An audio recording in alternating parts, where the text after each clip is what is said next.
acuerdo? Algo así como que calza o no calza, ¿de acuerdo? Ok, ya. La variable aleatoria, si lo vemos desde el punto de vista de una Poisson, sería tiempo que transcurre hasta que sucede, podemos decir, dos eventos de Poisson, tres eventos de Poisson, o en general R eventos de Poisson, que tú le puedes llamar éxito si gustas. ¿De acuerdo? Esa es una forma, ¿ya? Otra sería en que lo desvinculas con la distribución de Poisson, no tiene nada que ver, y simplemente lo ves como una medición más y punto. Una medición que tiene características especiales, pero cuya forma distribucional es una distribución asimétrica, ¿de acuerdo? Como la figurita, a ver, te voy a ver si tenemos figurita por acá para poder verlo. Aquí está, aquí está. Esta es la representación geométrica. Cuando digo lo puedes simplemente utilizar por su forma para alguna distribución empírica, lo que habría que observar es que si tendríamos un polígono de frecuencias o un histograma que estaría así comportado, o sea, con sesgo a la derecha, no lo digo que lo sea, pero la distribución gamma sería un candidato para poder aproximarlo. ¿De acuerdo? Ok, ¿ya?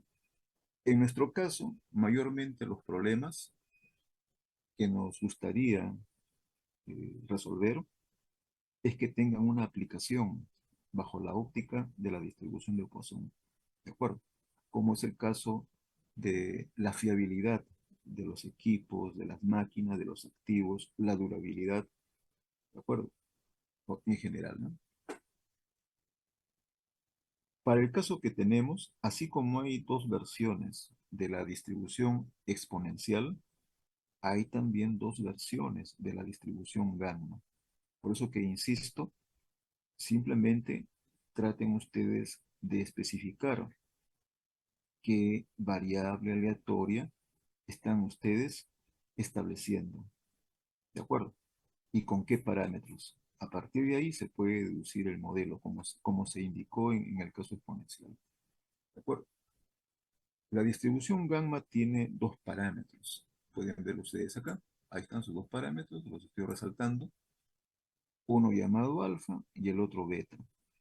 Por favor, las letras griegas simplemente son símbolos. Hay autores que quieren diferenciarse de otros empleando una notación distinta. No hay problema con eso. Al final, la letra griega es como un apodo, un nombre. El contenido sí es lo que marca la diferencia, ¿ya? Alfa, ¿qué cosa es? Es el parámetro de forma y beta es el parámetro de escala. ¿De acuerdo? Ok, ¿ya? La primera forma de la distribución gamma es la que estamos viendo. Fíjense acá de acá. Es la que ustedes están viendo. ¿De acuerdo? Fíjense en este detalle nada más, jovencitos. ¿Qué pasa cuando alfa es igual a uno? Simplifiquen mentalmente la fórmula, ¿ya? Sí. ¿Qué pasa cuando alfa es igual a uno? El denominador se va, ¿no? Obviamente. Gamma de alfa, ¿qué sería? Alfa menos uno factorial, ¿no? ¿No es cierto? Y como uno, alfa es igual a uno, uno menos uno es cero, sería factorial de cero. Arriba tendríamos x a la uno menos uno, se va también, ese es uno. Y me quedaría beta por e a la menos beta x. Me queda la distribución exponencial, ¿ve? La primera versión, ¿correcto? Correcto, ¿ya? La función indicadora, que lo hemos reiterado ya hasta el cansancio, ¿correcto? Es la notación española, que simplemente hace presente al recorrido de la variable. ¿Se define para qué? Para los reales positivos. ¿De acuerdo? Ok, ¿no? Sus parámetros también son positivos, ¿eh? Son mayores, ¿eh? Alfa y beta son mayores que cero también, ¿ya? Como acá indica. ¿De acuerdo? Ok. La notación, algunos problemas también lo emplean. Refieren que X se distribuye como una gamma con los parámetros que se indican. En este caso, la notación correcto de turno es alfa beta. Perfecto. ¿Ya? Hasta ahí todo bien. Cuando usted relaciona la distribución gamma con la distribución de Poisson, ocurre algo interesante. Por favor, estoy tratando de especificar un caso especial. Ese caso especial cita lo siguiente, ¿ya? Si tuviéramos que evaluar probabilidades, por ejemplo, gamma, como la que se indica aquí al final, al pie de la lámina, correcto, ustedes podrán ver que hay una probabilidad ahí, a ver, una vez más, de tipo acumulado. Como la variable es continua, así sea la probabilidad de que t sea menor que un t pequeño, o t a lo más un t pequeño, es lo mismo. Desde el punto de vista del modelo, requeriríamos integrar a la distribución gamma desde el menor valor, que sería cero en nuestro caso por su recorrido, hasta este valor pequeñito, que es t. Ese sería el límite superior de la integral. Lo que seguiría ya no sería sino prácticamente un trabajo mecánico, ¿no? De resolución de la integral. ¿De acuerdo? Si hay un vínculo con la distribución de Poisson, esa es la ilustración. Podríamos aplicar más bien esta equivalencia, como ustedes pueden ver. Correcto. Esa equivalencia hace mención que podríamos entonces modelizarla a través de una nueva variable de Poisson. Noten ustedes, para que tenga sentido esta equivalencia, el alfa debería expresar número de eventos. No podría ser una fracción, ¿correcto? Si bien la definición dice que es una cantidad real, para poder relacionarla con la Poisson, obligado, alfa tendría que ser una cantidad entera. ¿De acuerdo? Ok, ¿ya? Y como ustedes pueden ver en la expresión de la Poisson, se está fabricando, se está especificando un nuevo lambda. El nuevo lambda sería menos beta t. Ese t chiquito que ven no es sino el suceso que limita a la probabilidad gamma. ¿De acuerdo?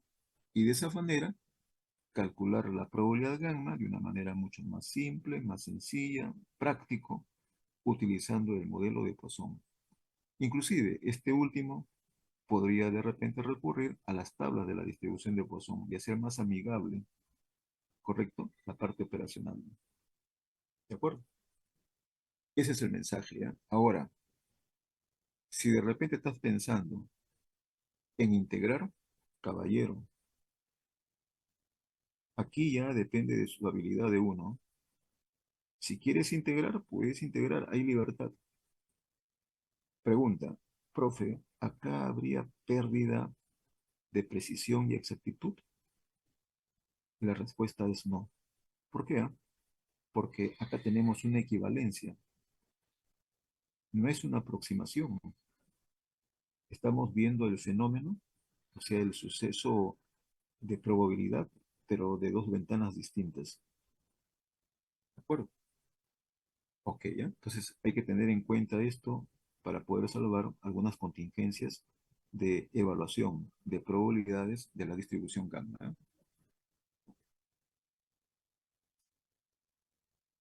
Otro punto más que hay que tomar en cuenta son sus características, ¿ya? Pueden ver ahí, esta primera versión de la distribución gamma tiene esperanza matemática como la que se indica alfa sobre beta y la varianza es alfa sobre beta cuadrado. ¿De acuerdo? Esa es en la primera versión, ¿ya? Ok. Hay también que tomar en cuenta este otro teorema. Si las variables aleatorias x1 hasta x sub k, todas ellas son independientes, y si cada una de ellas tiene una distribución gamma con sus propios parámetros, se refiere al parámetro, en este caso, de forma, pero el de escala es el mismo, entonces la suma de todas las variables es una nueva variable gamma con parámetros de forma que sería la suma, por ejemplo, de todos los parámetros de forma parciales y parámetro de escala que sigue siendo el mismo.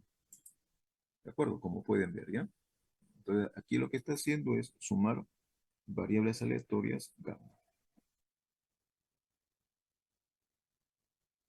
Aquí está la segunda versión del modelo, ¿no? Noten ustedes una vez más, en esta segunda versión, si hacemos que alfa sea igual a 1, aparece la segunda versión del modelo exponencial. ¿De acuerdo? Y en ese caso, la esperanza matemática y la varianza quedaría definida de esta forma. En el caso de la media es alfa beta y en el caso de la varianza, alfa beta cuadrado. ¿De acuerdo? Ok, ¿ya? Entonces, hay que tener en cuenta estas dos versiones según el problema que tengamos. ¿De acuerdo? En la parte inferior aparece como aplicación justamente los escenarios en el cual valdría la pena aplicar la distribución gamma, ¿ya? Acá nos cita que esta distribución se podría aplicar para representar el tiempo aleatorio de falla de un sistema que falla solo si de manera exacta los componentes fallan. Y la falla de cada componente ocurre a una frecuencia constante. Si ustedes se habrán dado cuenta en el tenor, empecemos por la última, eso de frecuencia constante, eso es la tasa que describe una exponencial. ¿De acuerdo? Y por ejemplo, hay algunos autores que indican que esa tasa, siendo el parámetro de Poisson, se puede vincular de esta forma con el parámetro exponencial. Pero recuerden que esto debe ser en una de las versiones, no en las dos versiones, ¿eh? Esto es válido en una de las versiones. ¿De acuerdo? Ok, ¿ya? Y seguimos retrocediendo y cuando refiere este modelo es útil para describir, representar, modelizar de manera exacta componentes que fallen, correcto, no está hablando de uno, está hablando de varios. O sea, de varios, por ejemplo, eventos de Poisson. ¿De acuerdo? Como una extensión de la distribución exponencial, ¿ya? Siempre vinculándola a la distribución, repito, de Poisson.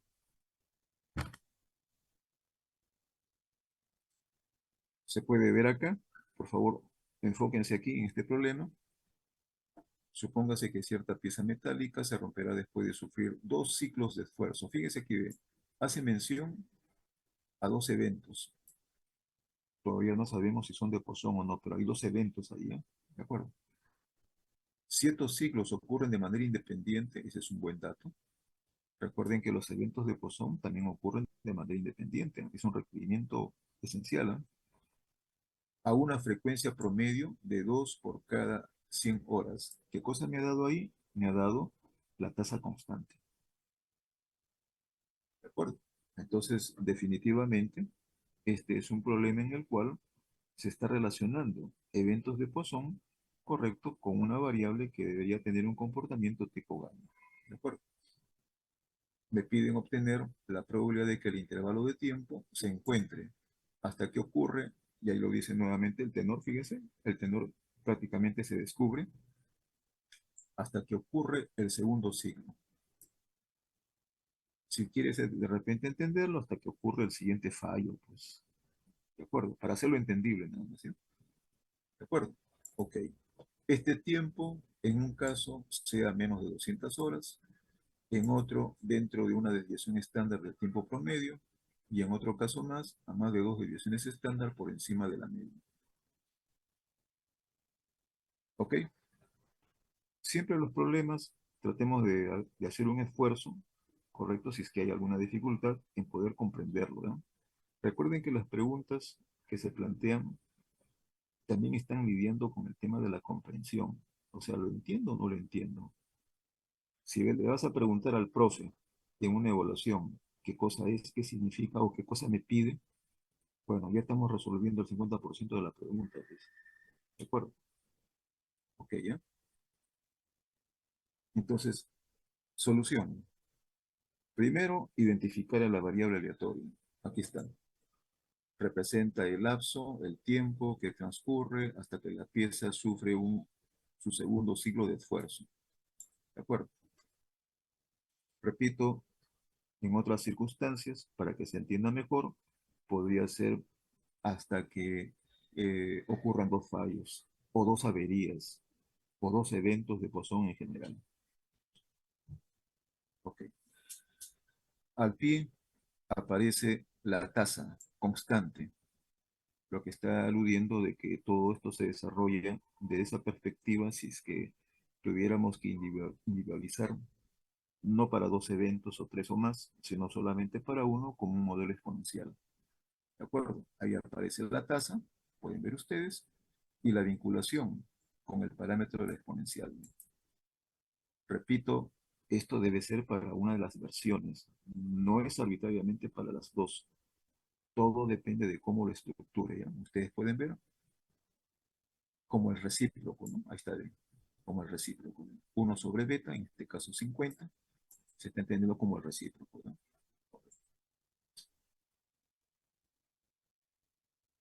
A continuación, nos piden evaluar este suceso.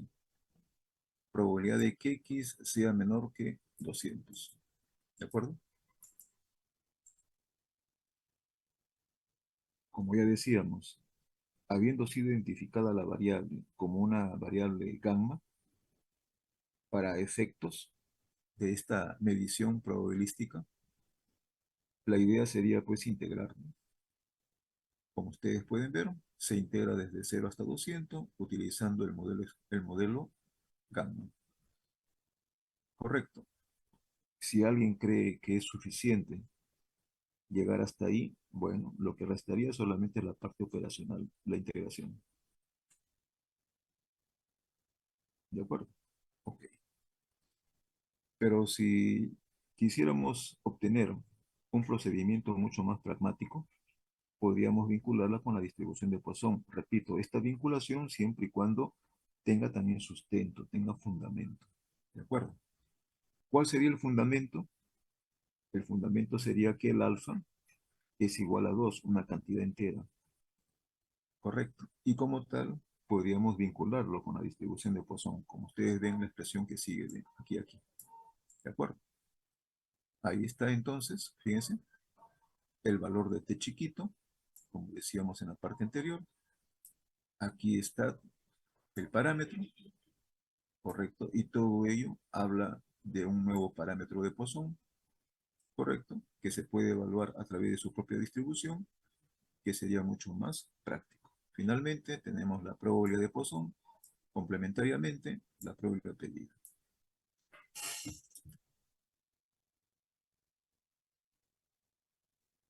¿Hasta ahí todo claro? Por favor, confirmen.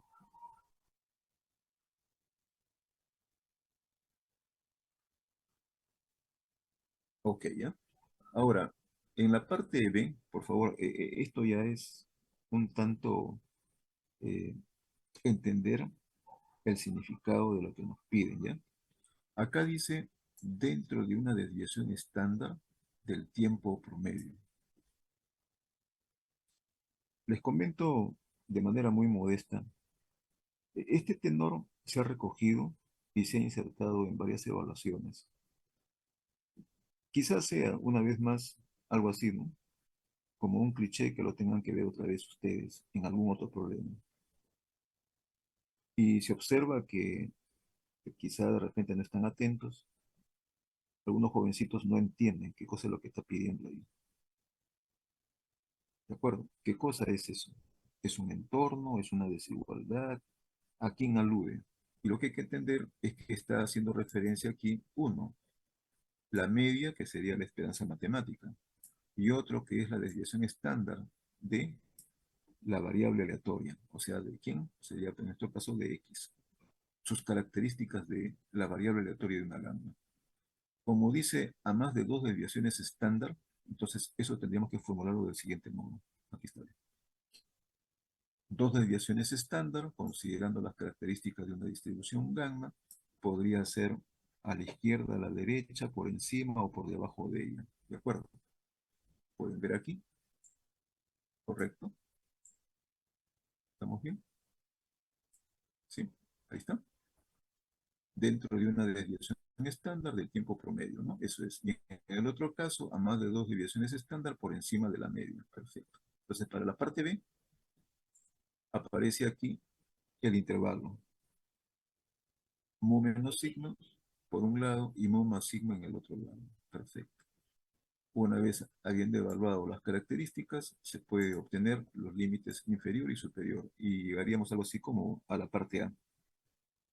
Evaluar esta probabilidad, quizá integrando o utilizando la aproximación de Poisson. ¿De acuerdo?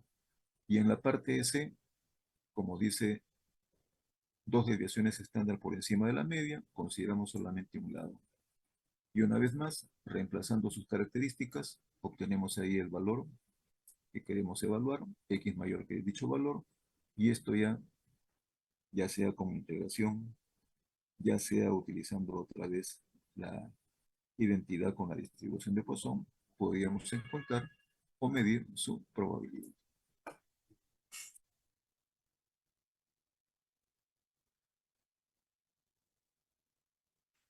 Hasta ahí alguna consulta. Todo claro, ¿no? Ok.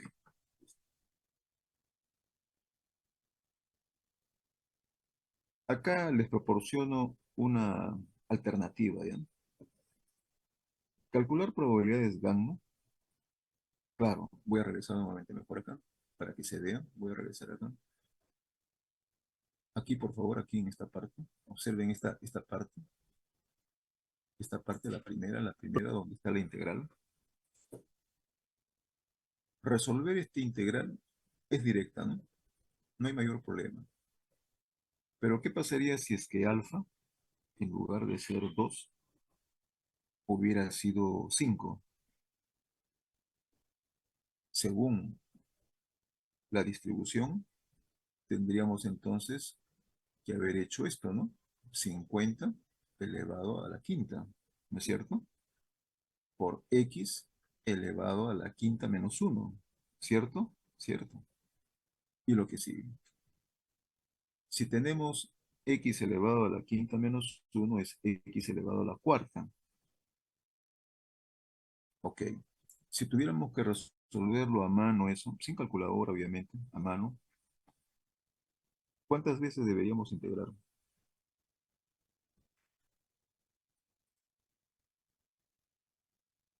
De la Cruz, ¿se encuentra?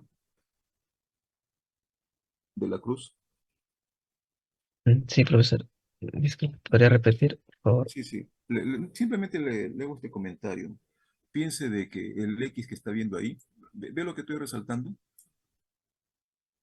Sí, Ya, ok. Piense que esa X está elevada a la cuarta y queremos resolver la integral. ¿Cuántas veces debería integrar?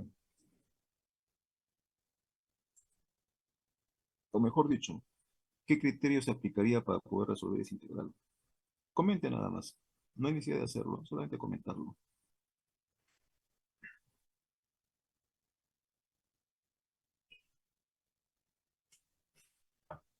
Si tuviéramos que desarrollarlo así a mano, la solución más inmediata sería pues integrar por partes, ¿no? ¿Cierto? sí, De la Cruz. ¿Se sí, entiende? profesor. Perfecto. Y realmente habría que integrar varias veces, ¿no? Por partes.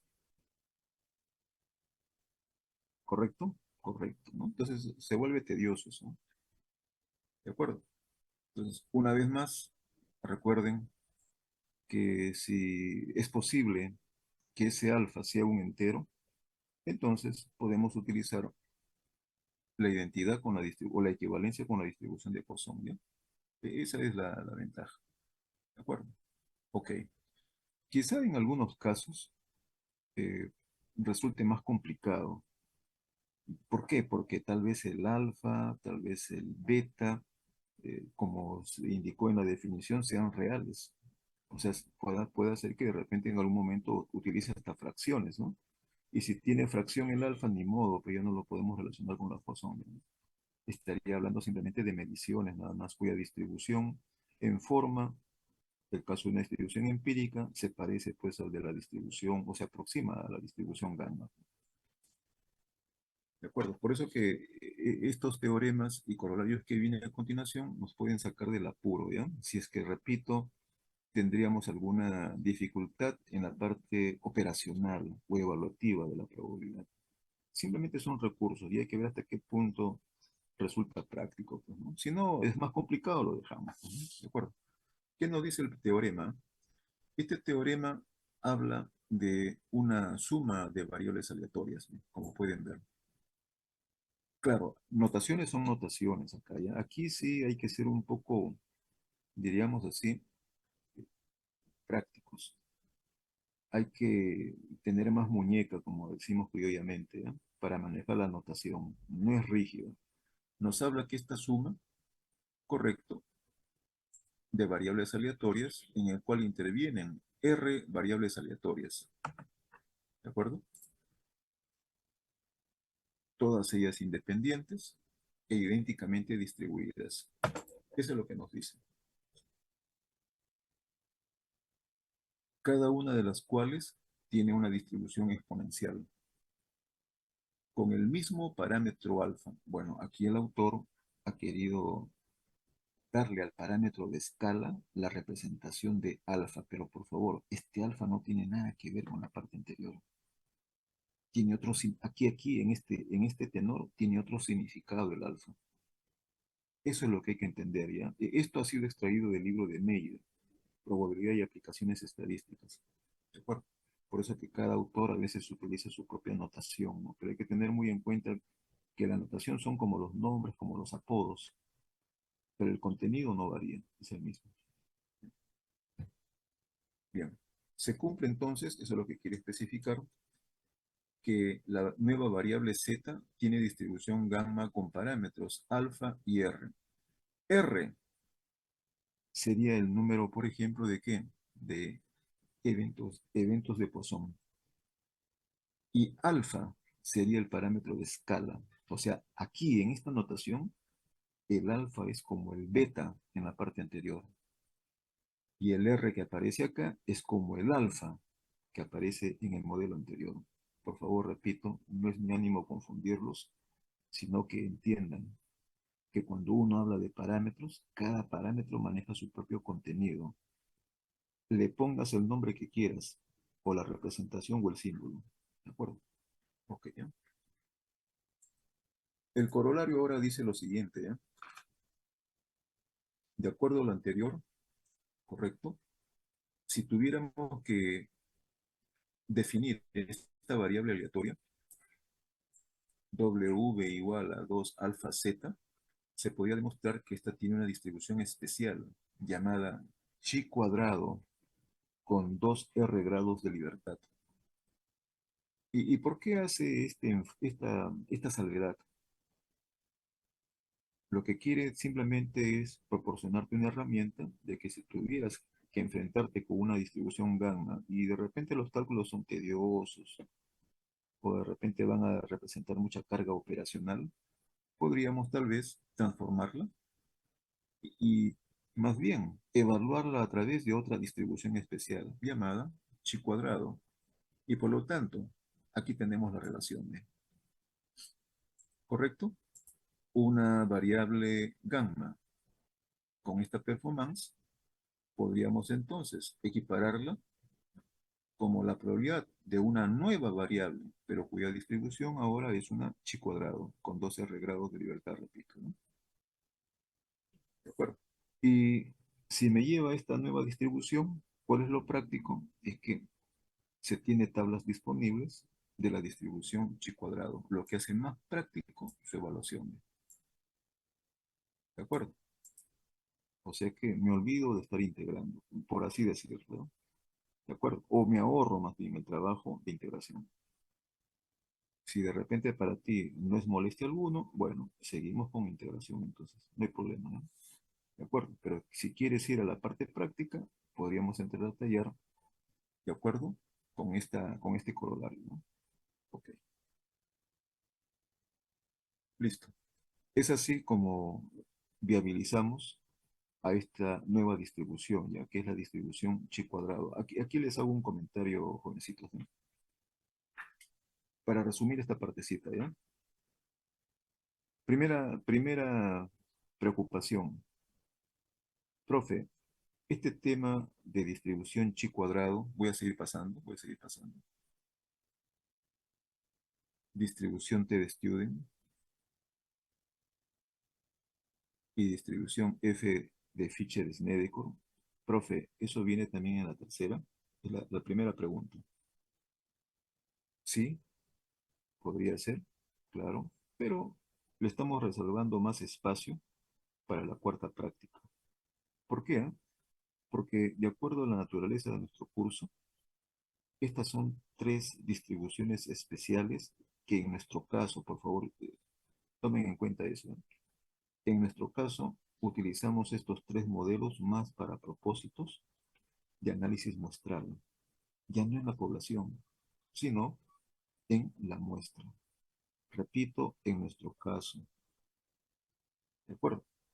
Entonces, lo que hay que entender, lo que hay que entender, que estos modelos, al igual que los modelos anteriores, llámese gamma, llámese normal, uniforme continuo u otras, también tienen una aplicación teórica, o sea, una aplicación a nivel, diríamos así, poblacional, ¿de acuerdo?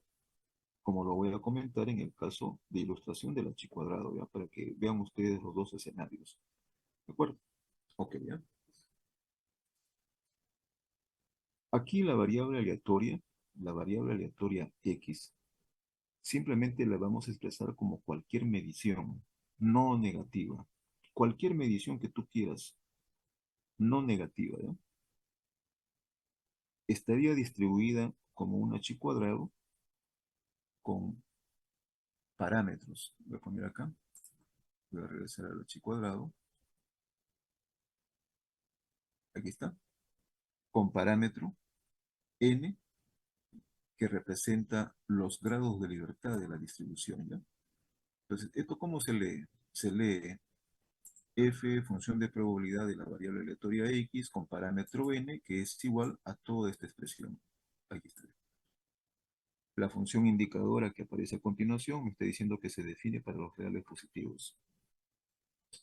¿De acuerdo? No hay valores negativos, ¿ya? Eso no existe acá. ¿De acuerdo? Es un absurdo. ¿Ok? Ok. Ustedes pueden ver que en la estructura de esta función aparece el n. Claro, n es un símbolo, representa el parámetro de la distribución chi cuadrado. Y claro, yo no quisiera entender, ¿no? Pero ese parámetro, ¿qué cosa es? ¿Qué significa? ¿Qué cosa representa? Para poder entenderlo, tenemos que ir a su definición.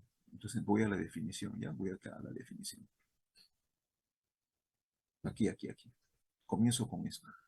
Con este chiquito primero comienzo, ¿ya? Acá. ¿Qué me dicen? Para comenzar, si tú tienes una medición normal, por ejemplo, estándar, ¿ok?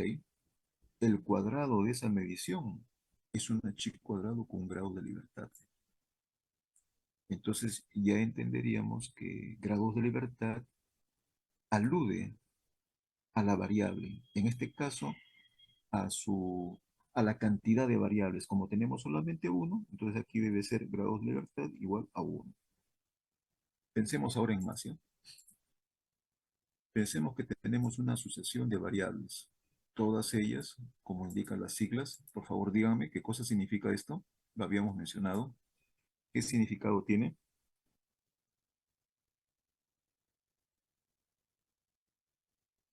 A ver, Guamán. Guamán, ¿qué significado tiene?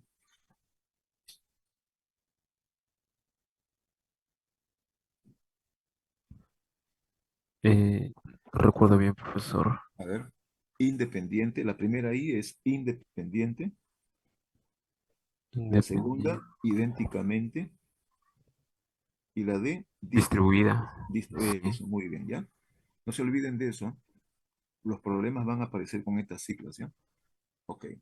Y nos dice de que, y si cada una de estas variables tiene distribución normal tipificada, o sea, estándar, entonces la suma de cuadrados, por favor, fíjense en esto de acá, tiene una distribución chi cuadrado con k grados de libertad. Entonces, aquí podemos deducir algo simple, ¿ya?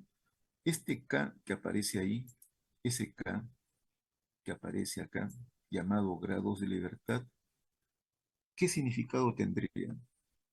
Por favor, observen, menciónenlo. ¿Qué significado tendrían? Número de variables aleatorias normales al cuadrado. Representa la cantidad de variables aleatorias. ¿Ya? Ese es el significado por ahora para comenzar con los grados de libertad del h cuadrado. ¿De acuerdo? Ok, regreso por aquí nuevamente. ¿Ya? Regreso otra vez acá. La notación que se emplea, también los problemas lo citan, es esta, ¿ya? Dice, X se distribuye como un h cuadrado con n grados de libertad. ¿Hay vinculaciones con otros modelos? De hecho, se relaciona con la gamma, se relaciona con la exponencial, pero no de manera genérica o de manera general, ¿no? No, no, no. Bajo ciertos casos, casos especiales, ¿ya? ¿De acuerdo? ¿Cuáles son las características de esta distribución? Muy simple, sencilla, fácil de recordar. La esperanza matemática es igual a n y su varianza es 2 veces n. Facilísimo, fíjense. No se necesita ni siquiera ponerlo en el formulario.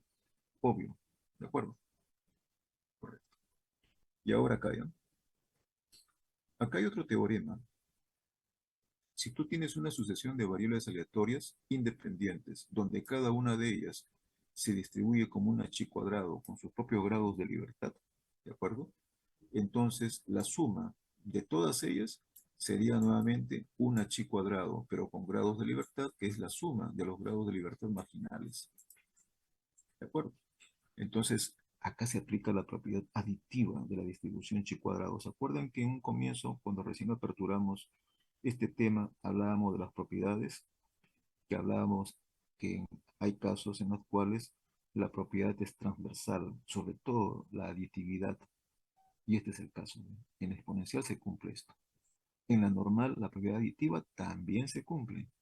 En la Poisson también se cumple la propiedad aditiva, pero también hay que entender que hay otras distribuciones que no cumplen eso, ¿ya? Por ejemplo, la exponencial, si tú sumas variables exponenciales, no te da otra exponencial, te da la gamma, te da una nueva versión, te da una nueva distribución. ¿De acuerdo? Ok, ya. Paso esto de acá. Y ahora aquí nada más para ilustrar ya esta partecita. Este es un ejemplito trivial, bastante sencillo, ¿de acuerdo? Pero de mucho impacto, ¿ya? O sea que de gran significado.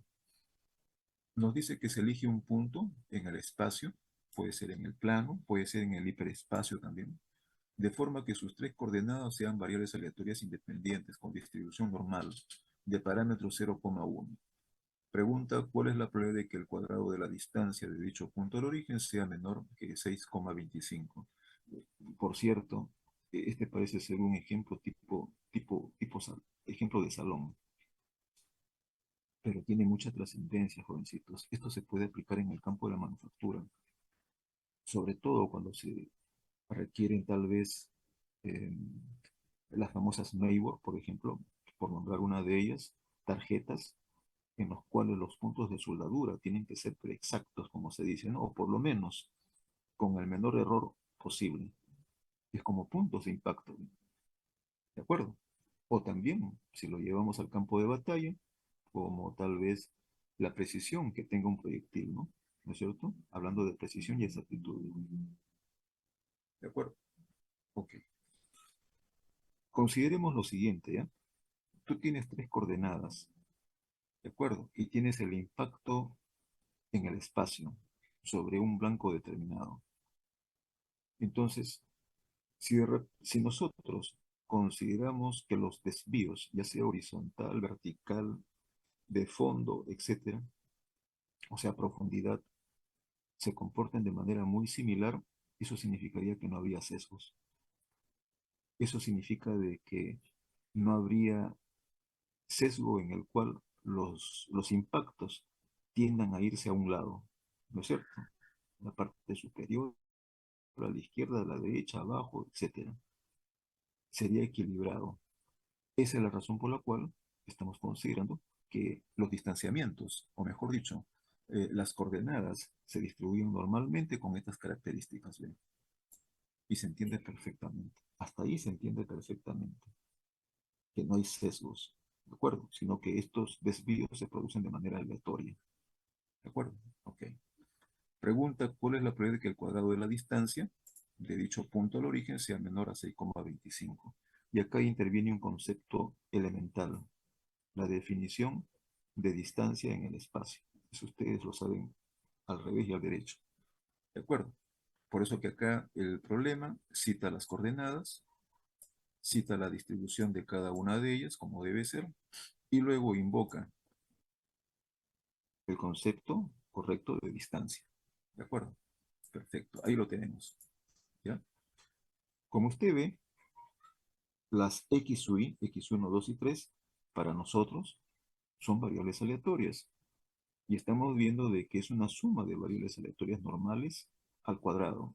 Inmediatamente, nosotros podemos justificar que esa suma de variables aleatorias se distribuye como un h cuadrado con 3 grados de libertad. ¿Cuál es la razón? A un costado ponemos por definición de variable h cuadrado. ¿Ok? Ok. Acto seguido, como ya hemos identificado la distribución de probabilidad, medir la probabilidad de que la distancia de dicho punto de origen sea menor que 6,25 en términos de distancia al cuadrado sería equivalente, ¿no? ¿No es cierto? A esto. Aquí está. Ahí está el suceso. Sabiendo ya que D supra o D al cuadrado se distribuye como un h cuadrado con 3 grados de libertad. Eso ya lo podemos buscar, repito, en la tabla de la distribución chi cuadrado. En esas tablas que yo le mostré para el caso de la normal, ahí seguidamente se encuentra la tabla chi cuadrado. ¿De acuerdo? Por un momento voy a dejar pasar eso lo vamos a retomar ya en nuestra siguiente clase, para simplemente indicar que aquí lo que hay que hacer es una lectura de tablas. No hay que integrar, ¿de acuerdo? Si usted gusta integrar, no hay problema, ¿de acuerdo? La parte práctica sería simplemente remitirse a una lectura, ¿ya? Perfecto. ¿Cuánto es eso? Es 0,90. Listo. Ya está ya. ¿De acuerdo? Acá la resolución de este modesto problema es por definición. Y ya solamente para variar el asunto, y con esto terminamos, hay otra aplicación de la distribución chi cuadrado, que es la parte modelativa de la varianza muestral. Pero repito, regreso nuevamente acá. En este tipo de problemas, tú resuelves el problema a nivel poblacional. Por favor, hay que darse cuenta de eso, ¿ya? A nivel poblacional. En este otro tipo de problemas, que son muchos también, con los cuales vamos a lidiar, no estás resolviendo un problema a nivel poblacional, no. Estás resolviendo un problema a nivel muestral. O sea, estás aquí ahora, ¿quién modelizando? Estás modelizando al estadístico, que es la varianza muestral. Y ese estadístico tiene una transformación muy peculiar, que es esta. Esta es su transformación, esto de aquí está acá. Así, ¿de acuerdo? Ustedes verán que ahí aparece ese cuadrado, pero ahora ese cuadrado, ¿recuerdan ustedes en estadística descriptiva? Simplemente la veíamos como una fórmula, como una cuestión matemática. Ahora no. Aquí en ese cuadrado tiene otro level. Ese cuadrado, o sea, la varianza muestral, tiene una performance de variable aleatoria y por lo cual amerita modelizarla con alguna distribución de probabilidad. ¿Quién es esa distribución? Es la distribución chi cuadrado. ¿Ya? Ese es el mensaje en esta parte. Observa también otro detalle, los grados de libertad ya no son iguales. Hay un caso excepcional donde es igual, pero eso ya lo comentaré en su momento ya en nuestra futura clase presencial, ¿no? ¿De acuerdo? Por lo general se trabaja con n-1 grados de libertad. ¿De acuerdo? Entonces ya este es otro escenario. Por favor, hay que diferenciar esos dos, ¿ya? El anterior es a nivel poblacional y este último es a nivel muestral. Por favor, revisen sus materiales, revisen esta parte de los temas, la base teórica, para poder actuar sobre los problemas, ¿ya? En la siguiente sesión veremos ya los problemas nada más. Para toda esta parte, para que estén expeditos, para su evaluación práctica. Listo, jóvenes. ¿Hasta ahí alguna consulta? Todo claro, ¿no? Gracias. Que tengan buen día, jóvenes. Nos vemos. Sí, profe. Gracias, profesor. Ya, hasta luego, hasta luego. Sí, profe, hasta la próxima clase.